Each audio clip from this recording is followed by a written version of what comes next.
Ողջույն, աշխարհում կան բազմաթիվ հիվանդություններ, որոնք անբուժելի են։ Կան այնպիսիները, որոնք բուժելի են, բայց տեղեկատվության թերի կամ բացակայության պատճառով մարդկանց թվում է, թե դրանք նույնպես անբուժելի են եւ լուծում չունեն։ Այսօր խոսելու ենք մաշկային հիվանդությունների մասին, որոնք են բուժելի, որոնք կառավարելի, որոնք ունեն իրենց հստակ բուժումը, եւ իմ զրուցակիցը բժիշկ մաշկաբան Աննա Աղաջանյանն է։ Ողջույն բժշկուհի, շնորհակալություն իմ հրավերն ընդունելու համար։ Ես ուզում եմ անդրադառնանք մաշկային այնպիսի հիվանդություններին, ինչպիսիքն են ակնեն, որը թերևս երևի ամենատարածվածներից մեկն է։ Ուզում եմ անդրադառնանք արևապաշտպաններին, երբ են նրանք առհասարակ կիրառելի, արդյոք ճիշտ են անում, որ մարդիկ արևապաշտպանների մասին մտածում են միայն արևոտ օրերին, ամռան օրերին կամ հանգստի գնալուց, եւ անպայման անդրադառնանք դեմքի խնամքին, երբ են կատարում դեմքի խնամքը ճիշտ, երբ են կատարում խորը խնամք, երբ պետք է դիմել առհասարակ մասնագետին։ Այսօր երևի թե ամենատարածված մաշկային խնդիրներից է ակնեն եւ ակնեի շուրջ կարծիքները տարբեր են։ Կուզեի խոսել ամենակարևորը ակնեի ժամանակ ով է ակնեով զբաղվում։ Ակնեով զբաղվում է միայն ու միայն մաշկաբանը, ոչ գաստրոենտերոլոգը, ոչ կոսմետոլոգը եւ ոչ գինեկոլոգը։ Ակնեն կառավարելի է, ակնեն ունի քրոնիկական ընթացք, այսինքն կյանքի ընթացքում հնարավոր են ռեցիդիվներ։ Իսկ առհասարակ կա տարիք, երբ ակնեն ավելի հաճախ է հանդիպում կամ առական ու եգական սեռերի տարբերակում կա թե ոչ։ Առական սեռի մոտ ավելի հաճախ է հանդիպում, տարիքային ինչ որ սահմանափակում, թիրախային տարիք չկա, կարող է հանդիպել ինչպես 90 տարեկան անձանց մոտ, այնպես էլ նորածնային ակնե ենք տարբերակում ենք բորբոքային եւ ոչ բորբոքայինը դրանք կոմեդոններն են եւ բորբոքայինը դրանք հանգույցիկները, թարախաբշտիկները։ Ախտացակման մեջ կարևոր դեր է խաղում ճարպագեղձի գերաշխատանքը, այսինքն նորմայից ավելի շատ սեբում է արտադրվում։ Բորբոքումն է ախտացակման մեջ, պրոպիոնոբակտերիում ակնեի ակտիվությունը եւ մազային ֆոլիկուլի խցանումը, հիպերկերատոզ։ Այսինքն այն, որ ասում են ակնեն առաջանում է շաքարի չարաշահումից, ակնեն առաջանում է կաթնամթերքից, դրանք իհարկե լրիվ միֆ են։ Եվ ինչպես հասկացանք, ակնեի հիմքում հենց ճարպագեղձի բորբոքումն է։ Ակնեի պատճառը հենց ճարպագեղձի գերակտիվ աշխատանքն է, սակայն շաքարը ու կաթնամթերքը ազդում են ակնեի բորբոքումը ավելի սրացնելու վրա։ Ինչպես նշեցիք, ակնեով զբաղվում է մաշկաբանը։ Երբ պետք է դիմել մաշկաբանին, կա ինչ-որ ակնեի աստիճան, երբ դիմում են բժշկին, թե երբ զբաղվեն ինքնաբուժությամբ, առհասարակ ինքնաբուժությամբ երբևէ խորհուրդ չեք տալիս զբաղվել, իսկ երբ մարդը դիմի է մաշկաբանին։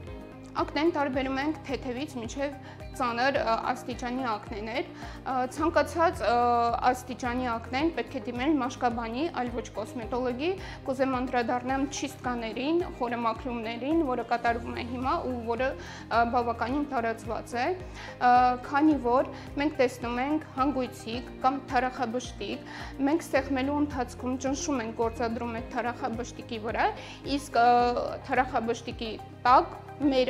մաշկի հյուսվածքներում բորբոքում է ընթանում եւ սեղմելու այդ ճնշում գործադրելու ընթացքում ունենում ենք ավելի բարդ, ավելի վատ վիճակ։ Ինչ անել, երբ առաջին անգամ դուք դեմքի մաշկին տեսնում եք կարմրած կամ ինչ-որ սպիտակ բշտիկ։ Նախ առաջինը անամնեզ ենք հավաքում, բնականաբար, բացառում ենք շաքարը, շաքար պարունակող ցանկացած լինի տնական կոմպոտ, լինի տնական քաղցրավենիք եւ այլն, բացառում ենք կատնու սերուցքը, կովի կատնու սերուցքը, շատ տաք ջրով չլողանալ, չբզբզալ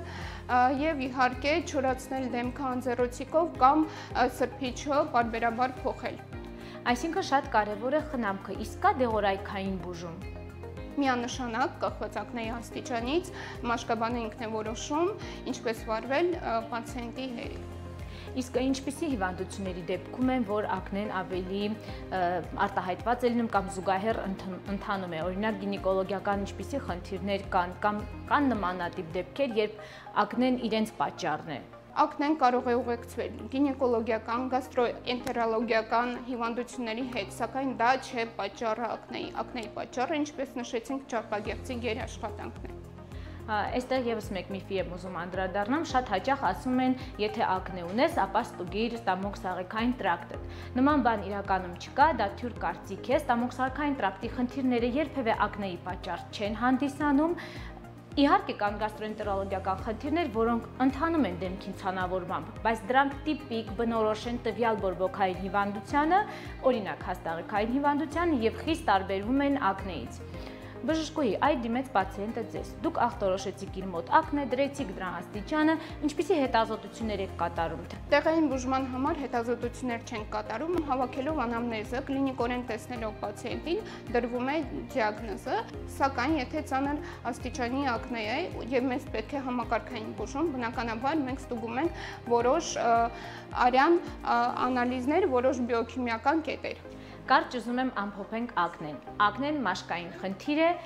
ակնե ունենալու դեպքում միանշանակ դիմում ենք մաշկաբանին, հետևում իր խորհուրդներին եւ ստանում համապատասխան բուժումը աստիճանից կախված։ Այժմ ուզում եմ անդրադառնանք արևապաշտպաններին։ Երբ օգտագործել արևապաշտպան, ինչպիսի արևապաշտպաններ գոյություն ունեն։ Քանի որ ուլտրամանուշակագույն ճառագայթների ազդեցությունը ամբողջ տարին կա մեր մաշկի վրա, անպայման է օգտագործել նաև արևապաշտպանը ամբողջ տարի։ Կարծիքներ կան, որ ձմռանը կամ ցուրտ եղանակներին ընդհանրապես անհրաժեշտ չէ արևապաշտպան, դա սխալ է։ Արևապաշտպանը կարևոր է կիրառել ամբողջ տարի, բոլորին, նորածնային հասակից մինչև մեծահասակ։ Ինչպիսի խնդիրներ կարող են առաջանալ արևապաշտպաններ չկիրառելու դեպքում։ Օրինակ, ինչպես գիտեմ, նպաստում են արևի ջարագայթները մաշկի կնճիռների առաջացմանը, տարբեր պիգմենտացիաներ են առաջանում։ Ինչպես նշեցիք, ուլտրամանուշակագույն ճառագայթները ազդում են մաշկի ծերացման վրա, այսինքն նրանք ազդում են կոլագենի ստրուկտուրայի վրա եւ մենք ունենում ենք կոլագենի ստրուկտուրայի փոփոխություն եւ իհարկե էլաստիկության անկում։ Տարբերում ենք UVA, UVB եւ UVC։ UVC-ն օզոնային շերտում պահպանվում է եւ չի թափանցում մինչեւ հող։ UVB-ն ու UVA-ը օզոնային շերտում չեն պահպանվում, սակայն UVB-ն չի թափանցում ապակու միջոցով, իսկ UVA-ը թափանցում է։ Կարծիքներ կան, որն է ավելի վտանգավոր մաշկի համար, կարևոր չէ, կարևորը պաշտպանվել UV ճառագայթներից։ Իսկ այսպես լսել եմ, որ SPF 30, SPF 50 կախված տարվա եղանակներից կիրառում ենք համապատասխան քսուկը։ Դրանք ինչ են։ Նույնիսկ հեռախոսի հավելվածում կա UV ինդեքս, այդ ինդեքսով կարող ենք տեսնել ինչքանով է արևի ճառագայթները ուժեղ։ Ձմռան ամիսներին կարող եք օգտագործել SPF 30 մինչև, իսկ ամռանը անպայման SPF 50 եւ ավել։ Իսկ ինչպիսի տեսակներ կան, միայն քսուկներ են, թե սպրեյներ։ Գոյություն ունեն նաև քսուկներ, սպրեյներ, լոսյոններ, տարբեր։ Կարևոր է ընտրել մաշկին համապատասխան, օրինակ յուղոտ կոմբինացված նորմալ մաշկին ավելի ֆլյուիդ տարբերակներն են, իսկ նորմալ չոր եւ զգային մաշկի համար ավելի կրեմային քսուկի տեսքով։ Իսկ երբ ենք օգտագործում այլ աղջիկներին հատկապես դիմահարդարումից առաջ թե երբ։ Անպայման տանից դուրս գալուց կես ժամ առաջ, կարող են օգտագործել տոնայինից առաջ, խոնավացնողից հետո տոնայինից առաջ, քսում եք անպայման 30 րոպե հետո նոր կարող եք տանից դուրս գալ։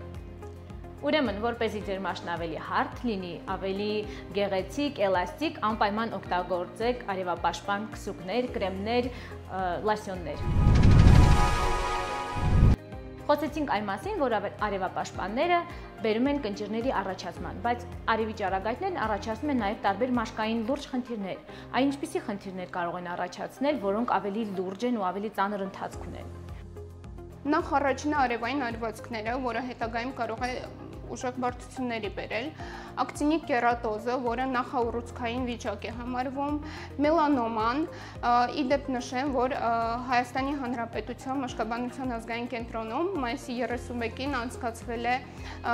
անվճար դերմատոսկոպիկ հետազոտություն, որից 30 պացիենտից 3-ի մոտ հայտնաբերվել է մելանոմա, իսկ Հայաստանի համար դա ահռելի մեծ թիվ է, էլ չխոսենք բազալ բջջային քաղցկեղի, տափակ բջջային քաղցկեղի մասին, որը էլի ինսոլյացիայի չարաշահումից առաջանում են եւ բարդանում։ Լսել եմ այսպիսի կարծիք, եւ եթե մաշկիդ վրա ավելի շատ խալեր կան, դուք ավելի հակված եք այ արևի ճառագայթների վնասման, ավելի հակված եք մելանոմային։ Դա նույնպես ճիշտ կարծիք է, թե կապ չունի։ Միանշանակ ճիշտ եք լսել, ցանկացած նորագոյացություն, որը տեսնում եք փոփոխության է ենթարկվել, մեծացել է, ասիմետրիկ է, գույնը փոխել է, պետք է անպայման հետազոտել, գոնե տարին մեկ անգամ պետք է հետազոտել։ Իսկ տարբեր մաշկի գույն ունեցող մարդիկ ավելի տարբեր աստիճանի են ենթարկվում արևի ազդեցությանը։ Ավելի ռիսկային գոտում են ֆոտոտիպերը, առաջինից երրորդ ֆոտոտիպերը, ավելի բաց մաշկ ունեցող անձիկ։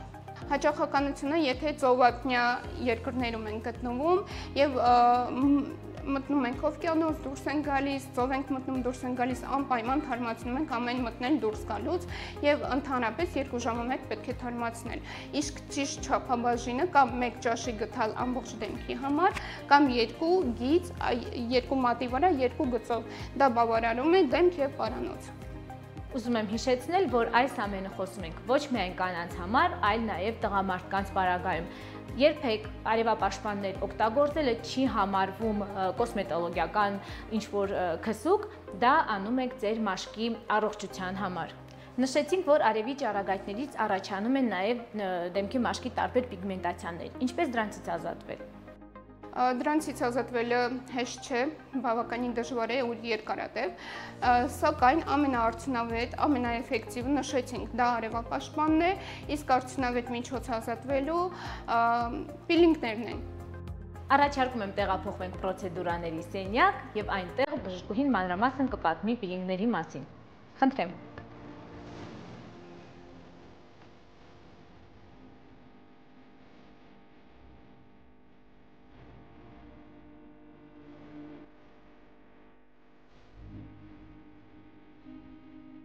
Իսկ հիմա կատարում ենք պիլինգը, այս պիլինգը ցուցված է 18 տարեկանից բարձր անձանց համար, եթե կան ցուցումներ։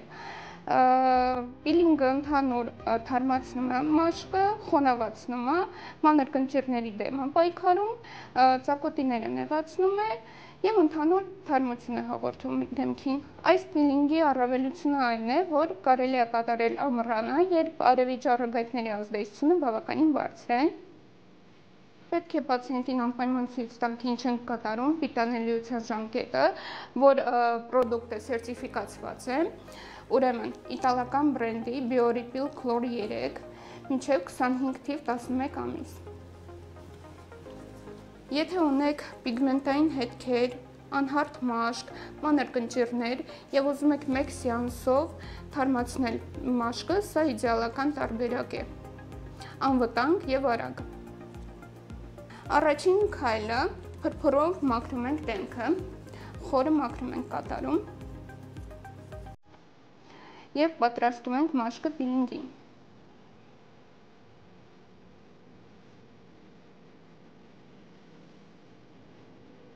Թեթև ծակծկոց կարող է զգալ, նորմալ է։ Հիմա մաքրում ենք փրփուրը, այնուհետև պիլինգին ենք անցնում։ Ինչպես նշեցի, պիլինգը իտալական բրենդի երկֆազային պիլինգ է, որը կարելի է կատարել ամբողջ տարի։ Հակացությունների մեջ մաշկի բորբոքային հիվանդություններն են, որի մեջ մտնում է նաև ակնեն, սուր բորբոքային վիճակում հղիությունը, լակտացիան, թեթև կարող է ծակծկի, մռմռա, ինքը թթուներով պիլինգ է, շատ նորմալ երևույթ է։ Նյութը հավաքում ենք մեկ անգամյա ներարկիչով, ստերիլությունը պահպանելով եւ տարածում ենք դեմքին այսպես կետիկներով։ Հիմա տարածում ենք մերձման շարժումներով։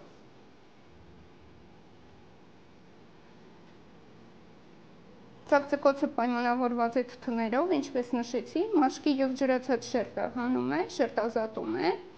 եւ ունենում ենք թարմ նորացված մաշկ։ Տարածելուց հետո թողնում ենք պիլինգը մոտ 7 րոպե, այնուհետև մաքրում։ Իսկ հիմա ցուցումների մասին, որը տալիս ենք պացիենտին։ Ուրեմն անպայման արևապաշտպան օգտագործել, կախված պիլինգ արվել է թե չէ, հատկապես երբ որ արվել է պիլինգ, խոնավացնել մաշկը այս մի շաբաթվա ընթացքում պարտադիր, հնարավորին թեթև թեփոտում պերիօրալ հատվածում, չենք պոկում ինքնուրույն, մեխանիկորեն ոչ մի վնասում չենք կատարում, խոնավացնում ենք մաշկը ընդհանրապես եւ վերջ։ Մի շաբաթից հետո արդեն թարմ առողջ մաշկը տեսանելի է դառնում։ Մեր 7 րոպեն անցավ, հեռացրեցինք պիլինգը, պիլինգից հետո չենք մոռանում արևապաշտպան օգտագործել, SPF 50 եւ ավել, շերտազատման ընթացքում մեխանիկորեն չպոկել, օգտագործել խոնավացնողներ եւ մի շաբաթից կտեսնենք արդյունքը։ Պրոցեդուրայի վերջում օգտագործում ենք հանգստացնող սպրեյ։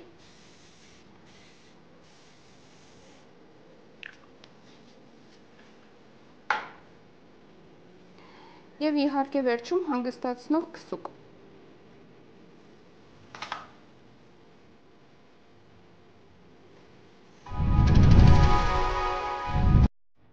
Դուք հետևեցիք պիլինգի ընթացքին, իսկ մենք հուսանք, որ բժշկուհու խորհրդատվության եւ տարբեր միջամտություններից օգտվելու հնարավորություն թերևս շատ կունենանք։